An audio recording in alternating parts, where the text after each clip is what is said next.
Okay, so again, welcome to everybody. Zeb Feldman, Sema OE3 business rep, and Adam Cole just introduced himself. As a reminder to everybody, this meeting will be recorded. The reason being that the communications committee, as well as some feedback that we've gotten from our members, was that one meeting a month should be recorded so that others will be able to access some of the information we're discussing.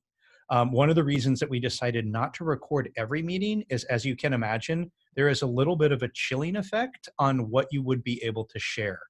So for example, last month when we talked about ATO or administrative time off, a lot of people were pretty vocal at our site meetings about their manager or executive leadership and their unwillingness to approve. People may not be so vocal if they know the meeting is being recorded. So I just want everybody to know this meeting is being recorded. For those not that familiar with Zoom, you can see that it's being recorded because there's a little pulsing red record icon right by my name. That's your indicator that it's being recorded. So fair warning to everyone, this meeting is being recorded. Anything you wanted to lead with, Adam, before we hop into the agenda? No, let's jump in. Okay, so you'll see here, depending on the questions, we will have probably a pretty robust discussion with a lot of these items. The group's a little bit small today, but that's okay. Yesterday's meeting, we had between 70 and 80 people from around the county, so maybe that's why today's a little bit smaller. And I want to clarify that the budgetary impact to the court and the golden handshakes and furloughs under discussion there, that is likely to be relevant for us because as the economic damage from COVID-19 accrues and hits the county, we may experience to a lesser degree some contractions than what the court is. The county, of course, is very different from the court. One, because we're a larger employer and has significantly more reserves, but also we have the power of the purse string, right? We can control, in some ways, our own revenue. We can levy taxes. The property tax is adjustable, right? Sales taxes, parcel taxes, things of that nature. Also, we can charge for services in a way that the court simply cannot. Their money is handed out by the state. So welcome again to those who are joining us. I'm going to post again the agenda here. This is what we are reviewing.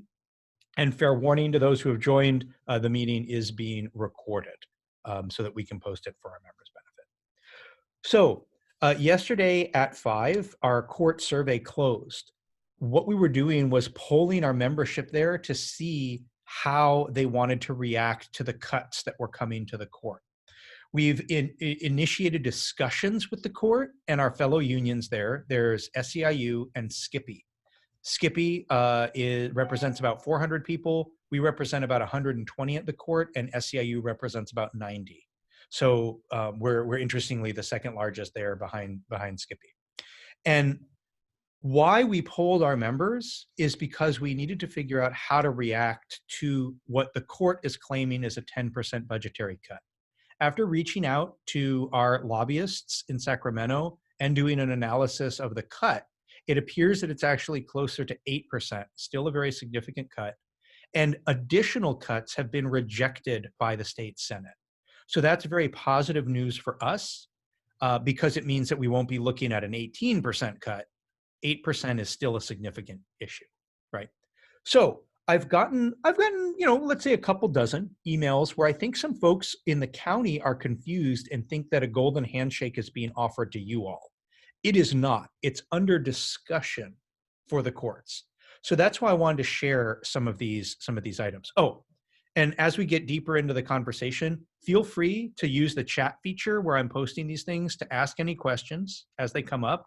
And the rule of thumb that I've been using is with fewer than 50 people, all of you are able to unmute your own mics. So you have that ability right now. If you want to just, when there's a pause, if you want to unmute yourself and ask a question, feel free.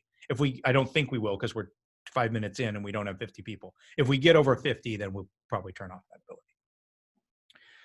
So with regards to the furloughs, we wanted to poll the members and see what are you looking at. The court's experiencing an approximate 8% decrease, and they're asking for 1 furlough day per pay period. With some back of the envelope math, you can figure out that that amounts to approximately a 10% pay cut, right?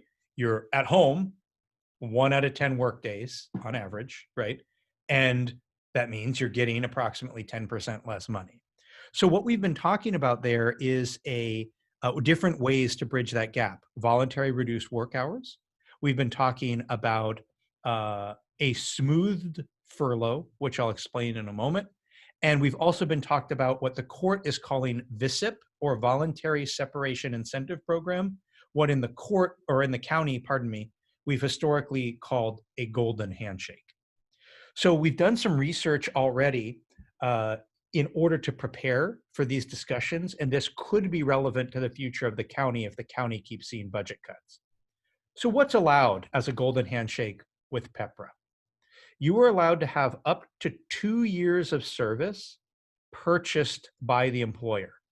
So hopefully that makes sense. If that doesn't make sense, feel free to ask a question about it. So let's say you retired with 20 years of service, left the county's employment.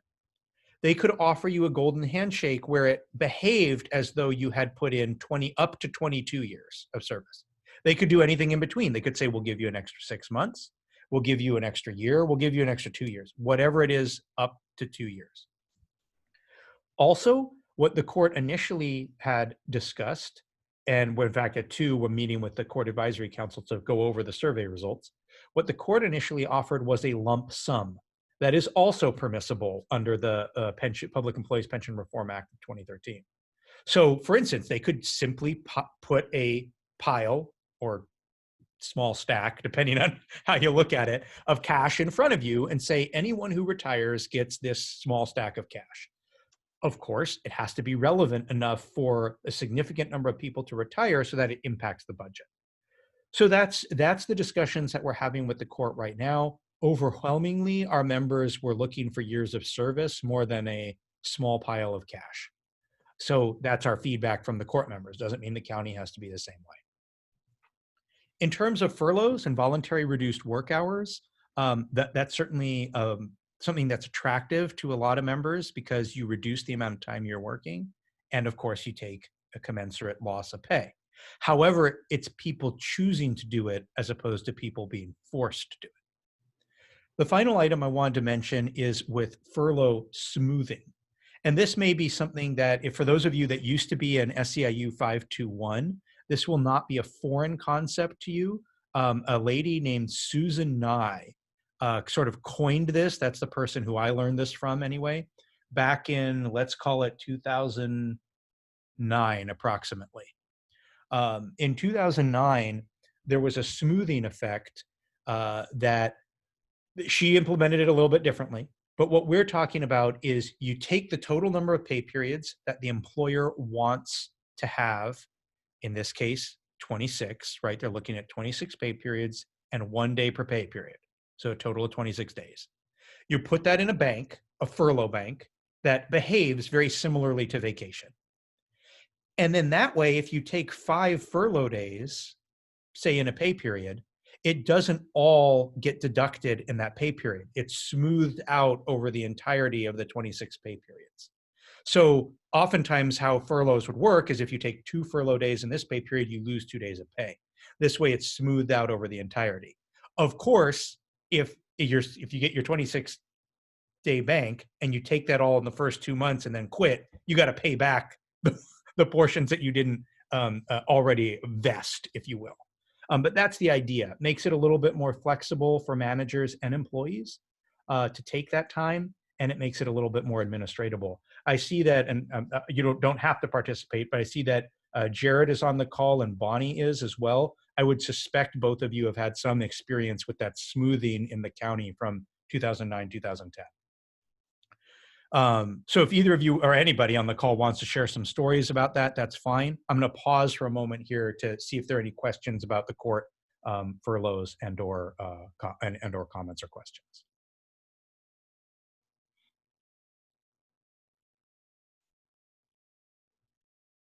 I don't see anything. And no, you guys all can unmute yourselves, just so you know. So you can type in the chat or you can unmute and ask questions. Oh, sorry, Bonnie. I thought it says allow participants to unmute. I can unmute you manually. Hang on, Bonnie. Sorry. It should be sending you an unmute request. There you go. Okay. Yeah. Can you hear me? Perfect. Yeah. Yeah. I was listening, to what you're saying about the furlough, how it was done in the past. And I recently had been discussing what was done in the past as far as furlough with someone who was involved with the implementation of that. And I heard that it was extremely difficult for payroll to utilize that method. So if that's the same method, I think that a colleague was talking about as far as from the payroll perspective. So I would have to double check with her, but I understand what you're saying. I mean, it sounds good and everything, but we might want to, look into a little bit more how it's actually done if we had to go to such a thing.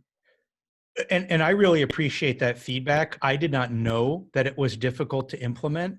Of course, the court has its own HR, right? They'd be implementing it on their own. And it's a much smaller employer. They're probably the size of a medium to large size department in the county. Talking about 600 employees total, right? 650 maybe. So, but I'd be very curious, Bonnie, if you can get some feedback or you have someone I could talk to say what the challenges were. I certainly don't want to craft a system that, crashes the court payroll and then they're unable to administer it. Right. Yeah, I'll try and check with the person I talked to, because to tell you the truth, I wasn't here back at that time when they did the furlough. Okay. But I heard that it was really challenging to do. But I know that back at that time, the court was also a part of the county for purposes of reporting payroll, but they no longer are. They do pay their own payroll now separately. So that's accurate. I'm not sure if with their system that they're currently using, how they would want to do it now. Okay, well, yeah, I'd be, as I mentioned, I'd be very curious to see what the challenges were and if there's some way that we could change how the furlough time is used so it wouldn't be as difficult. We'd obviously be happy to do that. We just want to give people flexibility. Right. Yeah, I'll see if I can find out. Yeah. Okay, thank you. Okay, thank you. And I guess some people may be having trouble unmuting. If you wanted to add anything or ask any questions about that, just put it in chat. Otherwise, we can move on. Just to expand on one point Zeb made at the beginning there, talking about how the court, for example, has somewhat less flexibility with regards to where it gets its funding than the county does. On the reverse side of that coin, that the county has some additional difficulties that we should all be aware of course, looking at some departments, for example, who are normally able to be significant sources of revenue that are going to be having trouble with that for the foreseeable future. And we'd see that with the hospital, for example, where patient volume and census is down drastically during COVID from where it was before. Departments that have half the census they had previously or patient volume are doing better than most right now. So they're already gearing up and looking towards how do we get patient volume back as soon as possible. But we absolutely expect to see kind of that double whammy there, both from cuts to funding sources as well as an inability to generate revenue from historical sources, and therefore there'll be a greater draw on the general fund than they have been previously. So it's something for us to be aware of, and it'll definitely depend what the recovery looks like, not only in terms of the economy but also things just getting back to business as usual. So there's still a lot of unknowns that we'll be learning about in the coming months. Totally true. Jared? Yeah, can you hear me? Yep. Okay. Yeah, so my recollection with the payroll issue is at the time, whatever software the county was using, it was difficult for them to add the additional bank. And that was the reason that it was a problem at that time. So I don't know if that sort of thing would still be a problem. And I definitely have no idea whether it would be with the courts. But your description of what it actually was accurate. I mean, it would be the same thing as using a leave bank for like voluntary reduced work hours or something like that. Absolutely, absolutely. And so you, if I remember correctly, Jared, you would have actually lived through using that furlough bank. Is that correct? Yeah, I mean, I was one of the people that negotiated it, and then also, yes, I was one of the people that utilized it, and it worked out pretty conveniently because it just, I can't remember exactly what the decrease in pay was, but you just felt that over the entirety of the period, and then you just had a bank of hours that you would use the same way that you would like vacation or anything else. That's right. That's right. It looks like TJ wanted to add something as well. Oh, sorry, sorry, I made a mistake. I don't have anything to say. Thank you. Oh, okay, sure. You can. Everyone should be able to mute and unmute themselves, just so you know. So, okay. Okay, great. So, also just so you know, the court is using a different system. I believe they're using Odyssey, so they're on a different payroll system than we are, and obviously we'd want to look at those features and deficiencies and see what they can implement. Okay, and not to panic anybody, the court, as I mentioned previously, the county is in a much less severe contraction right now than the court. So we have a very small reduction. You know, we have a little bit more than 2% general fund reduction target for departments is what we've last heard from OBA. Very different than a 10% across the board cut that the court is experiencing. So just so you all know that. Okay, let's go ahead and move on then to the COVID-19 recovery committees. So this is an effort by departments and the county, the CEO's office, as well as public health, that as departments return to work, they meet with Sema, SEIU, impacted unions and workers to determine things like how do we rearrange the lobbies to accommodate the public? Do we need to have social distancing stickers like you might see if you've gone to any restaurants where you're doing curbside pickup or retail or the bank, that they have those stickers on the floor that are 6 feet apart? Reception or people that interface with the public, do you need to have a screen that's installed, et cetera, et cetera? So these committees are up and running in TSS. That should be announced next week. SSA already has bureaus and committees that are underway. And Adam, do you have anything to add for some of your departments with the committees that are coming online? Yeah, it's varying a lot by area. Over in probation, for example, those committees are meeting right now. I was actually on a call this morning for JPD, looking to get folks back up and running. Some of the other areas, for example, are going to be moving a lot slower. VHP, for example, has found their productivity has actually increased in all of their departments under working from home. So they're in no hurry to get back in the office, and are anticipating likely never getting back up to any reasonable volume in their current office building before the lease ends, and they look to move down to Silver Creek. Over at the hospital, right, things have always been a little different over there. There were substantially more folks working. A lot of the committee work over there right now has that focus I mentioned before, which is departments meeting with high-level managers, unions involved as well, about how do we get our patient volume back up, kind of that perspective, given that most of their staff have been reporting to work through most of this time. Okay, great. So if you have interest in doing that, alert your department. If your department has not reached out to you for those types of committees and you want them to, either suggest it to them, depending on your comfort level, or reach out to myself, Adam, or Rebecca in your area and ask. Also, I'm going to put I think most of you have my email. I'm putting my email down here, .org, but also here's a new one that's pretty helpful. And you may have seen this in some e-blasts. It's help@sccema.org. That routes to everybody. I mean, all the business reps, our secretary, both elected on the e-board, and our admin assistant here at the office. And so that way, if you don't know who your rep is, or you forgot the website or whatever, you can just email it to help@sccema.org and we'll route it appropriately. If you know who you're supposed to be talking to, please just send it to us directly. It makes it a little bit easier and we don't clog up everyone's inboxes. But just in case. Oh, Tammy, did you unmute on purpose to talk? I guess not. Okay. Feel free to put any questions in chat or just pipe up as we pause the different items. So, okay, let's go on to the lump sum payment. And before I turn that over to Adam, I want to point out this handsome new lanyard that we just got in. Oh, it's upside down. This handsome new lanyard we just, damn it. No, now it's upside down. This handsome new lanyard we just got in, which arrived just moments ago. And I think it was yesterday. And for those of you that are liaisons, or if you want some, shoot an email to myself or Adam and say, hey, I need 5 for my office or whatnot, and we'll get them out to you if you in fact are in the office. If you're at home, sorry, we're not doing home deliveries. So. Oh, and we also have this new brochure. So especially for those of you that are liaisons, please reach out to your liaison chair and or Rebecca.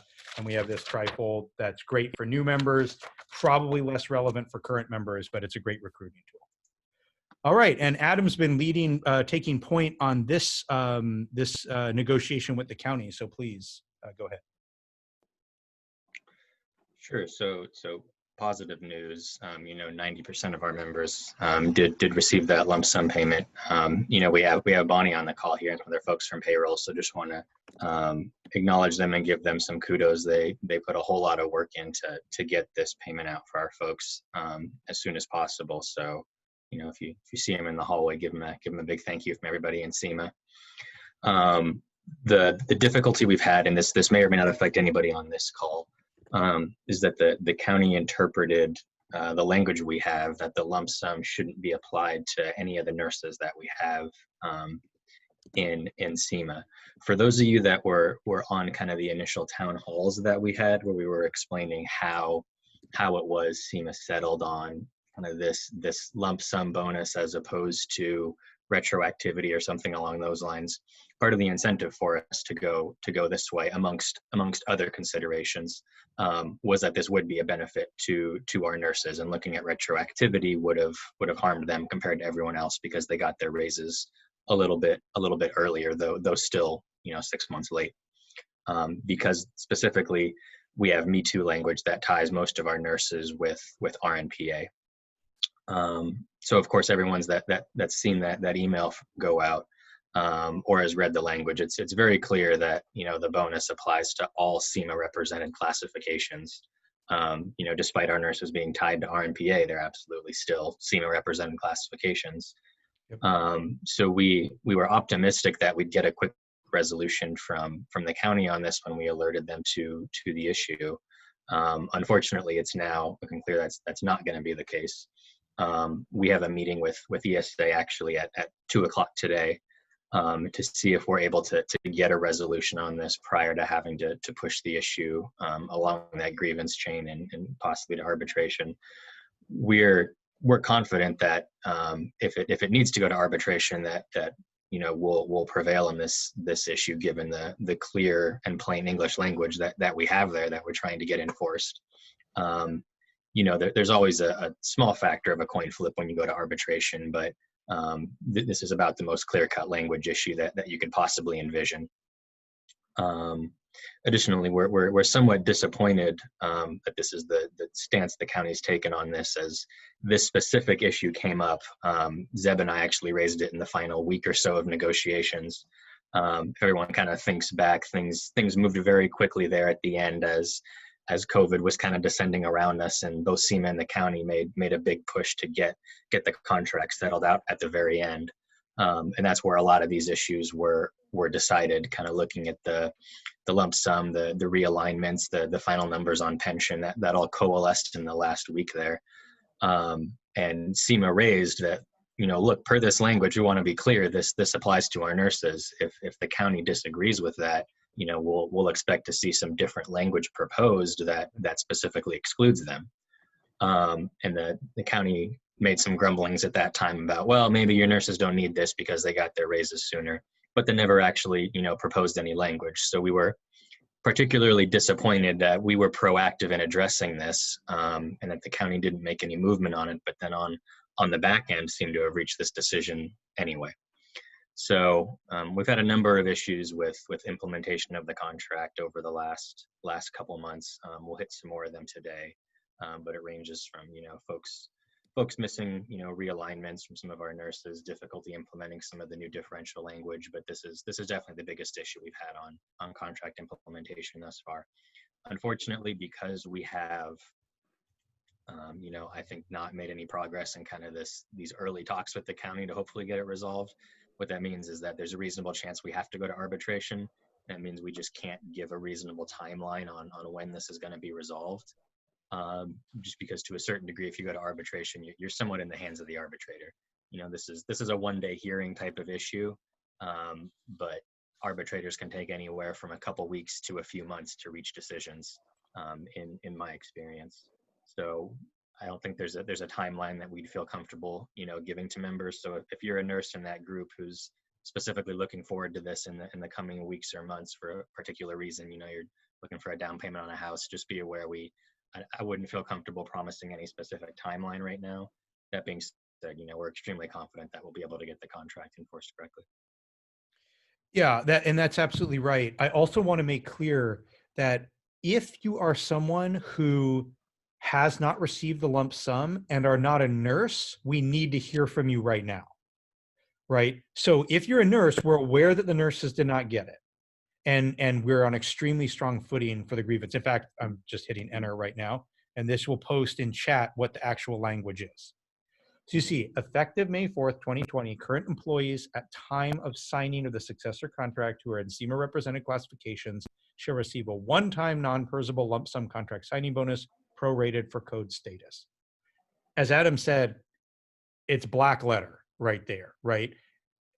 Sema nurses are Sema represented classifications, right? As long as they were employed on May 4th, they get it. So the county really doesn't have a leg to stand on here, as Adam pointed out. If you did not get your raise, your lump sum, and you're not a nurse, then we do need to know about that. There may be a reason. A couple of cases that at least I believe payroll and Adam and myself and Rebecca have already been working on have been identified already, or we've alerted them and they're being processed. So those could just be clerical errors. So we want to be sure to catch those as well. And we won't have any folks in this group on this call because you would have since left, but because we had the delay in receiving the lump sum, it's definitely possible there are folks who transferred out of Sema after May 4th and before the lump sum was paid or left county employment. That's something payroll's already addressing. They'll have to cut individual checks for those folks, so there will be some delay. So if you know anybody who's in that group, they won't have yet received their bonus, but they are entitled to it, and they will get it once payroll has some bandwidth on that issue, which is a reasonable delay from Sema's perspective, given they have to go through the extra steps of cutting those individual checks. And is there any update, Adam, on when that meeting is going to take place? Is it this Thursday or Friday, or it hasn't been scheduled yet? Sorry, it's today at 2, so directly after this almost. Yeah. Great. So then that's the pre-grievance, so people know we have to obey the forms that are dictated in the our contract for grievances. So we have to have a pre-grievance meeting to give the county an opportunity to do the right thing. If they still say go pound sand, then that's when we escalate to a grievance. So we can't just instantly escalate to a grievance, just so you all know. Okay, any questions on the lump sum or the pre-grievance that we're currently engaged on before we move on? I don't see any in chat. Do you have any private messages, Adam? No. Okay, let's go ahead and move on then. The 4 series professional development discussion and contract videos. So generally, we are trying to take soundings from you all to see how that worked as a PD event. It was lengthy, right? It was 4 sessions, approximately 2 hours each, where we really did a deep dive on the contract. It was the first time that we did a PD event through a webcast format, a video format, however we want to characterize Zoom. And I wanted to understand from you all, if for any of you that attended that, was that helpful for you? Is it helpful that it was recorded and posted? Or do you prefer the in-person town halls that we've historically done after a contract, for those of you that have been here 5+ years? So you please, if you could share some of your opinions, or if you can unmute yourself and weigh in. We're trying to make this better for everybody. And I'm also going to put in chat the most recent video that was recorded. So please, if you guys could share some of your feedback on that, I'd be obliged. Okay, thank you, Shirley. Can you talk a little bit about why? What about doing it virtually was helpful to you?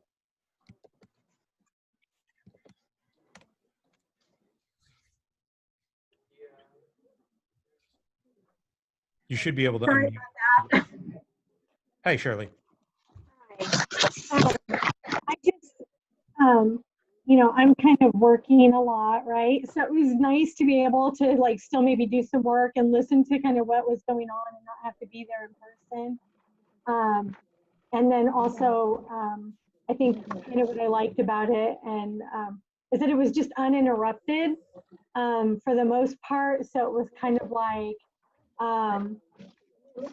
it was just like very thought out and organized. Okay, thank you for that. And did you, or do you know if any of your colleagues have had a chance to look at any of the recorded videos, or are people not using that a whole lot? I know I have gone back to review them, and I believe that a couple other colleagues have as well. Okay. Okay, that's helpful. And Ramesh, thank you. You're saying you like the online format. If you miss one, you can watch it anytime after. Okay.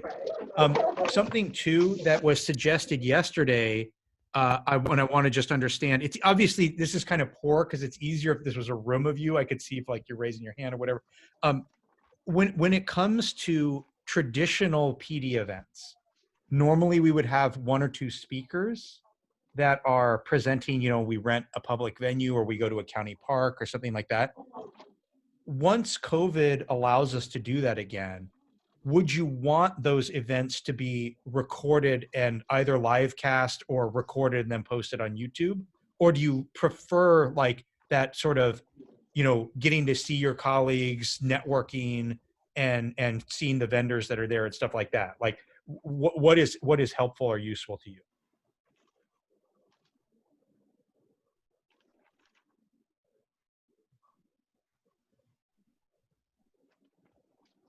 Well, you know, not seeing, that's fine. Not seeing much of a, both options are great. Okay. Not seeing too much of feedback. We may just have to do a survey on this and see what people like. You know, we're just trying to be as responsive as possible and make sure that whatever events we do are accessible to people. Something also that I haven't done a deep dive on is, for example, our first YouTube video that discussed the contract for the first time. I think it's now greater than 1,000 views. What I actually need to do is look at how many of those views are somebody clicking on it once and then going away after 5 seconds versus someone watching it for 10 or more minutes, right? If someone's watching it for 10 or more minutes, that tells me that they went to a particular section, watched that 10 minutes, got what they needed to get and went away. If you watch it for 5 seconds, I don't think you got anything out of it, right? And so if 900 of those 1,000 views are people clicking on it for 5 seconds, it's probably not that valuable to folks. But if people are really watching it and absorbing that information, then that's helpful. Okay, well, good. That's all I'll comment on that. We also will probably do a survey about how much you like, included in the same survey, how much you like Zoom versus other platforms. I don't know if you all are facing this. I am going bananas with all these platforms. I've got Teams, Skype, Hangouts, Zoom, something called Dial In, and what's Cisco's thing? Is that WebEx? WebEx. So, I mean, my desktop's just littered with these clients that every different department seems to be using. So if there's like one out there that's just commandingly good, I'd like to use it. I'm having no problems with Zoom, but maybe there's a better offering. I'm going to mute you, Tammy, just because I'm getting a lot of background noise. Oh, thanks, Tess. Yeah, sorry. Hey, I have host powers over here. Watch out. Okay. All right. Let's see. What's the next item here on the agenda? Broad range. Do you want to cover that one, Adam, or do you want me to? I can jump on it. Okay. Just real quick, I had a private question messaged asking if the final contract's available on the Sema website. Yes, the final contract's available. One exception, I would say, we never did a official signing of the contract because we were already in COVID sheltering by that point. So you won't see that page on there, but all of the content is in its final form on the Sema website. And I also just posted that in chat for everybody if you want to download it there. Yeah. So broad range. We may or may not have any broad range folks on the call right now, but to explain for everyone, Sema has two groups of folks it represents. 90-something% of our members are on the steps, which means you have step 1 through 5 in your salary range. Most people come in at step 1, and then on your 6-month or year anniversary, you get a 5% increase when you step from step 1, 2, 3, 4, and 5. Broad range folks are those that have a wider range. They just have a minimum and a maximum salary, and you're able to get additional increases beyond what the contract guarantees you based on performance. So it was addressed at the bargaining table that everyone who's broad range will of course be receiving the 3% that they're entitled to per the contract, and then based on their evaluation they may get an additional increase beyond that. The way that's being administered is that the county wants to see your annual kind of self-evaluation come out, and that's the trigger at which they're using to apply the 3% increase. So everyone who's broad range should have received a form titled General Wage Increase Evaluation, something to that effect. A specific name has been in our last couple of e-blasts.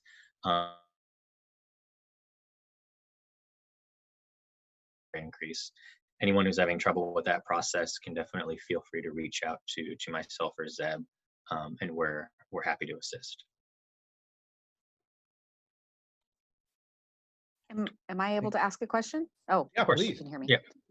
So I'm a broad range person, and it just seems like there's a lot of confusion between what used to occur in the past versus what's written in this current contract, and that Okay. some departments might think that it can be denied or not granted or reduced in value. I didn't necessarily have that issue, but they're tying it to merit, and the form explains it as if it's merit. And that's confusing to me. I got the 3%, but it sounded like my bosses were intending to give me merit, but it was being processed like the 3% from the contract. And so it was just very confusing. And I can tell that part of it is stemming from past understandings and contracts. And so I'm wondering what your insight is and what dialogue you've had with, I guess, the labor. I'm new to the county in terms of terminology, but there's somebody in charge of labor negotiations or something, right? Outside of the union. Have you guys had any conversations to this effect? Yes, we have. And so for those of you that have been with the county longer than 5 years or 4 years, you remember the implementation from last time. The challenge that we had was, this is when Sandra Poole was the director of labor relations. We negotiated the contract, and immediately upon implementation, we ran into the same problem, which was that people did not want to, people meaning managers approving broad range salary increases, did not want to be forced into an automatic increase.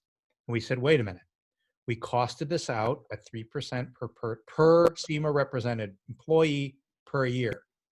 Every intention was that this be implemented. The then director, Sandra Poole, sent out a memo. I still have it. In fact, I emailed it to Matthew Cottrell, the current interim director of labor relations, and said, look, this is what happened last time. Adam and I and our negotiating team specifically raised this issue, and we contemplated having new language to say it bumped up the mandatory 3%.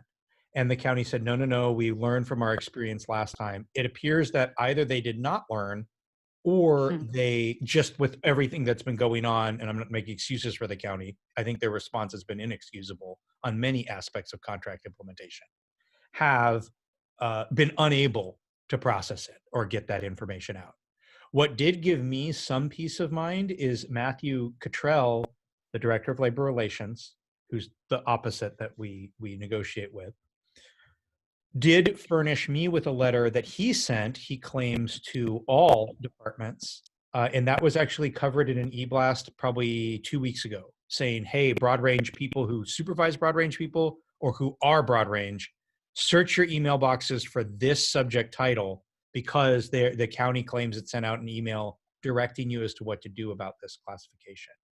In both circumstances, 5 years ago versus today, the county said, hey, managers, go ahead and give the broad range people their 3%, asterisk, contingent upon performance. So there is that sort of resistance of just saying everyone is entitled to it.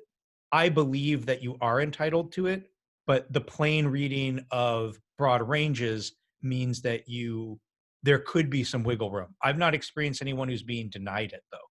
And in fact, I've dealt with 2 people who got an approximate 2% merit-based increase like 2-3 months ago, and then now are getting the additional 3%.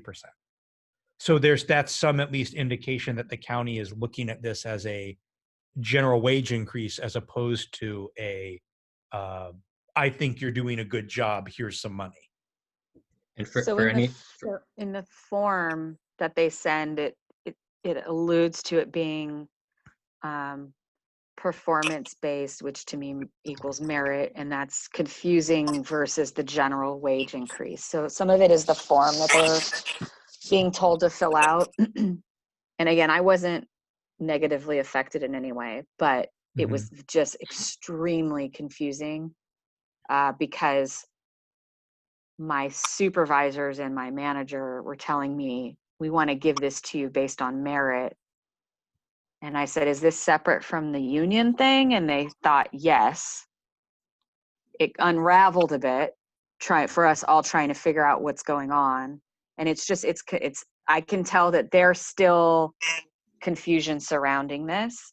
So again, I wasn't necessarily impacted in any way. I'm just bringing it up because I can tell that there's confusion around this issue.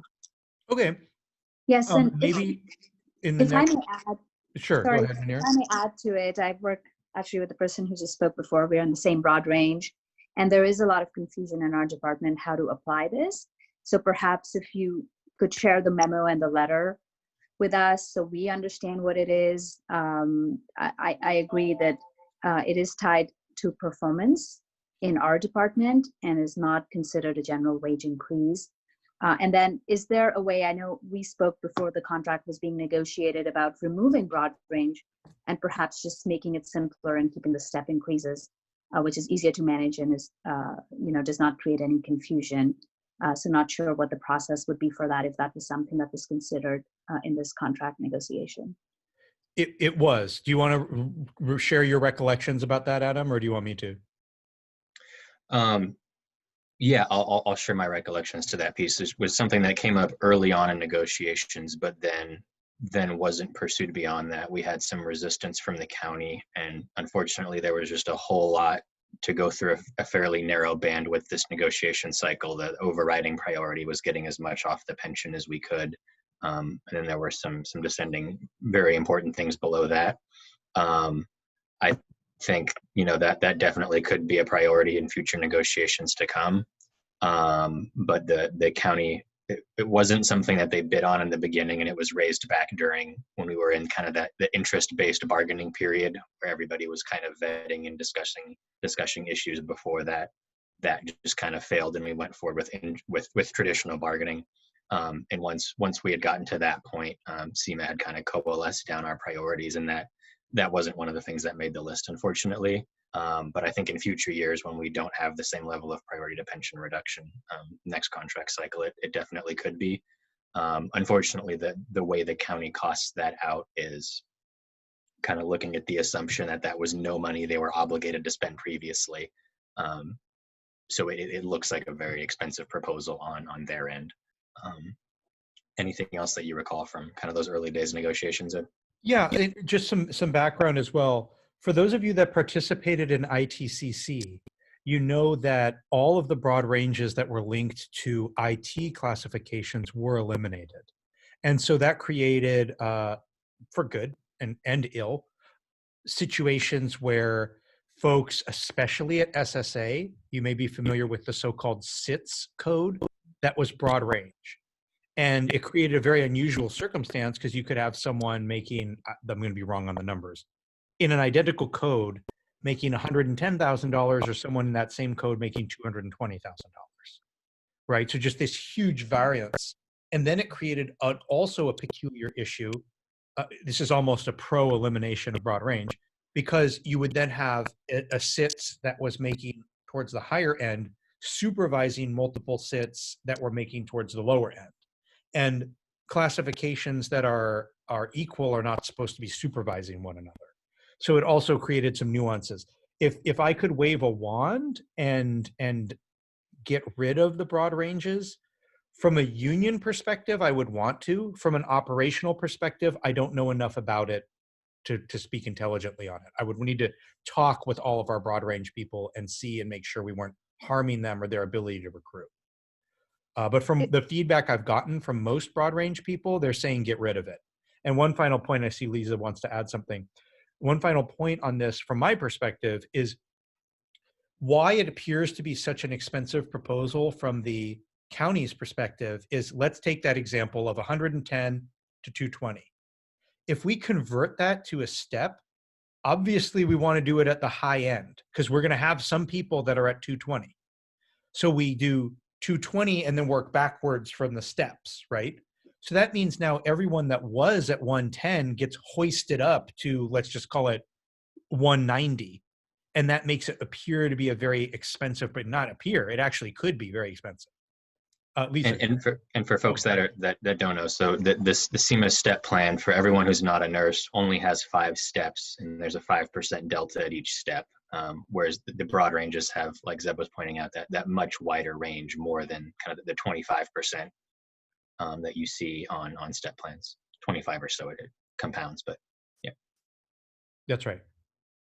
And I think for me, separate from what you were just speaking to, I don't necessarily have an opinion on whether broad range is good or not, but I think what is needed is the department heads and then their HR representatives that are on the floor have some education on what they're being asked to do, because I don't think that they're getting clear direction on, let me ask this question, let me ask it this way. And again, I wasn't negatively affected anyway, but can they deny it or give less than the percentage in the contract? And if it's tied to merit, and there's that caveat built into that form, it causes a lot of confusion for people.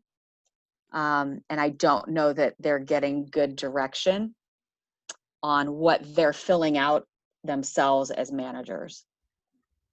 Fair. Yeah, and Sema's perspective on this would be no, you're entitled to the floor of that 3%, and merit could increase you beyond that 3%. If that's something, a conversation we need to have with individual department leaders, definitely reach out to myself or Zeb, and we're happy to do some education work with those departments. I don't know that we'd reasonably. I think it starts with Mr. Cottrell first. Yeah, because, I was just gonna say unfortunately, every time I try to I'm trying to just gain clarification on what is it that I'm signing and what does this even mean, and I'm getting just completely different understandings, whether it's the union or myself or what I'm reading or my managers or some random HR person, and then Mr. Cottrell, I'm hearing just not consistent information. And I think that that's a negative for the department heads. I don't think that that's a good thing. They should try to be clear. And I don't know that Mr. Cottrell is relaying the information clearly for you to be on the same page as him, who's then advising the department heads. Yeah, and I was just gonna say, Lisa, I don't know that we'd be able to get him to put that level of clarification that we'd want in there. It's definitely something that we can push for. Like Zeb mentioned, there was some good clarification that came out from the previous director of ESA. But I think he might have some resistance to sending that out en masse. And I think in my experience, and likely Zeb's, he's got a preference for resolving individual issues without sending out some kind of possibly precedent sending email.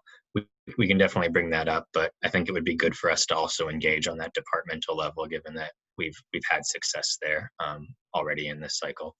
Yeah, that might be nice. I mean, and again, I'm only coming at this from a clarity point of view, not nothing's negative for me. It's just it's I think unfair that it's not clearly applied or consistently applied, perhaps. Sure. Okay. No, and we'll in the next e-blast, we'll probably include a link to the website and put that up. I see a couple of you emailed me just now and wanted the actual memo, so I'll share that with you for those of you that requested it. Okay, any other questions on this? We have one more item on the agenda, which is the on-call pay reminders. So I'll pause for just a moment and see if there are any more questions on the broad range. Okay, seeing none, this is, we'll go into the on-call. So many of you probably supervise folks that are on call, or you may be on call yourself if you don't supervise anybody. So the contract featured a couple of enhancements to on-call pay, which I'll go over briefly now. In fact, first I'll put some of the language into chat there. This is a significant benefit here, which thank you, Adam, which is that the highlighted section, or the excerpted section, I should say, says that employees assigned to a qualifying assignment on a continuous and ongoing basis shall be authorized to receive the 24-hour differential for special duties prior to commencing the assignment. The big deal there is prior. So what you should do is, if you or your staff are going to be required to do on-call, either as a result of COVID or just ongoing operations, you want to get that approved. If your boss cruises by your desk and says, hey, Joe, I need you. Sorry, Joe, I'm picking on you. Hey, Joe, I need you to pick Mr. Coogan. I need you to do on call this weekend. And don't worry about it. I'll be sure to get you paid. I recommend that you say, hey, I understand that I need to be pre-approved. Has that already happened? If they say yes and send you an email to that effect, great, you're good. If not, remind them that the new contract, or call us and we can do it for you. Remind them that the new contract requires that you get pre-approved. What unfortunately we're seeing at the hospital a lot of, if anybody here is on the hospital or in a hospital IT, is that people are being assigned, but they are not getting that compensation. In fact, tomorrow I'm hosting a Zoom call with about probably 40, 50 people over there to try to figure out which ones of them are in fact doing the duty versus which are not, and then get that list together and submit it to the county. Why I say that there could be a question about who's doing it is the criteria, as you can see in the excerpted language, continuous and ongoing basis. Some people have reached out to me and said, hey, I'd like to get on call. My boss said that they were working on a ledge file late at night and they'd have a couple of questions on Friday. I get on call for that, right? No, you don't. If every Friday you are asked to be at the ready and maybe even report in, or you have to access your email, but sure, then you would be eligible for it. If you're, I'm going to use the word commanded, directed to be available. If it's a one-of situation, if there's some very peculiar event occurring that you have to do it once or twice, no, then you're not eligible. If it's rotational, absolutely you are. So if it's as formal as you're the officer of the day, or hey, every day we're rotating amongst this group who's on call, absolutely you're eligible for it. Don't think that a one-day increment exempts you. The other enhancement that we got is recognition of all 14 days of the pay period. The way that it was worded previously, it was $32 per day. Was it 32 or 36? You have the agreement right there. I want to make sure I'm. Do you know off the top of your head, Adam? You're muted. It's 32 to 48. Thank you. So $32 if you're doing it for a period of less than 6 months, 6 months or more, it kicks up to that 48 that Adam just referenced. So if you, what the change is previously if you worked a full pay period and you were on call, that's 14 days, right? You were only getting paid for 10 of those 14 days. Now you get paid for the entirety of the 14 days. So for those of you that are on full pay period assignments, you'll see a significant increase to the amount of on-call.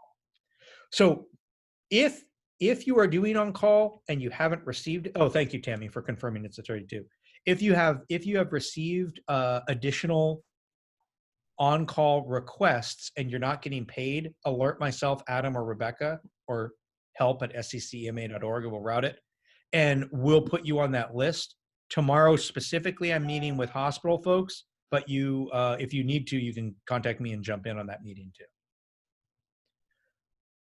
Okay, any questions about the new on-call language? It's posted in chat there. Thank you, Adam.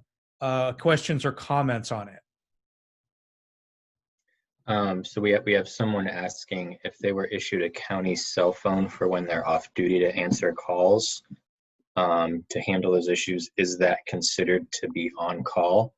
Yes, if you're responsible for answering it, basically no matter when it rings, then yes, you would be on a call.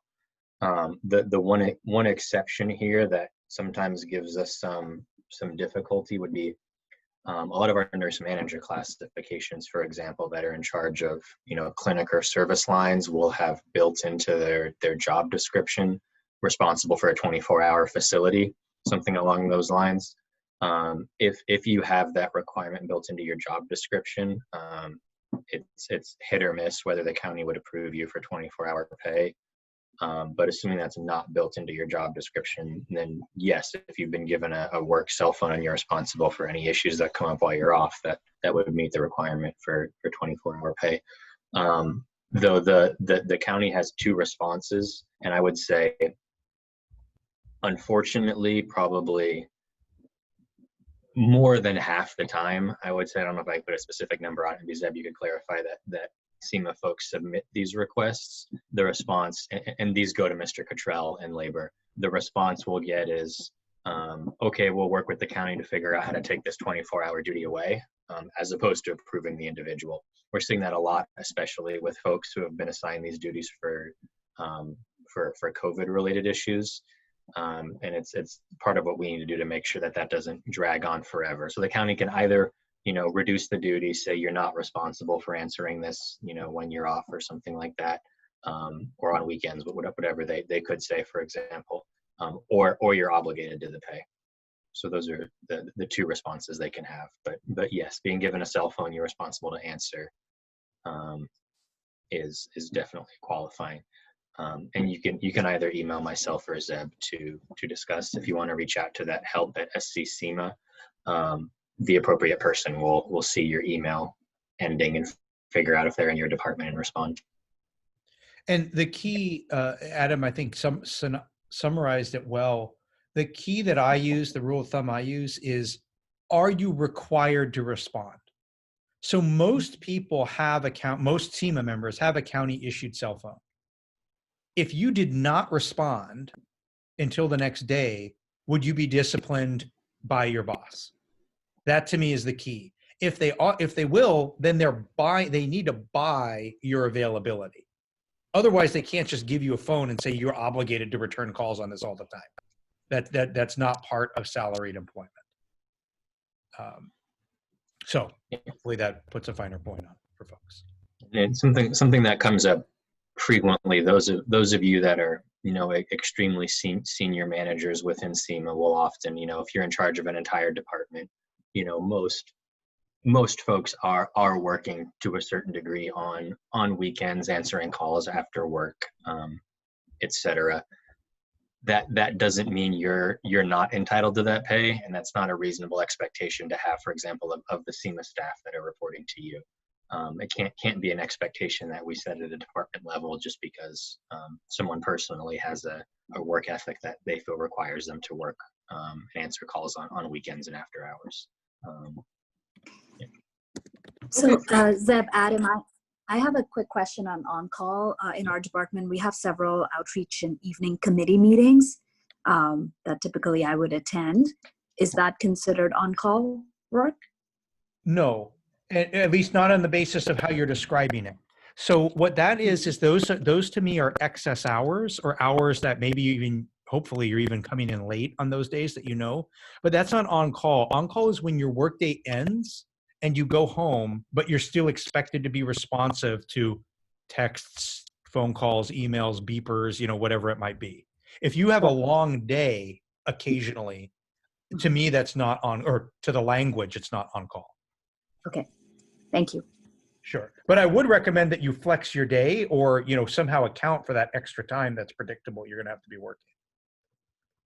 Okay, that's a good recommendation. I haven't used it so far, but I might consider it moving forward. Okay. And okay, and I know we're over time, so any final questions on that? Okay, well then, thank you all for attending. Any final words you had, Adam? No, thanks everyone for joining in. Yeah, absolutely. Thank you. The questions I thought were helpful and on point. So thank you very much. This is the recorded one for this month. So you will see this posted in a few days on YouTube. All right. Thanks so much. Be safe, everybody. Thank you. Bye-bye.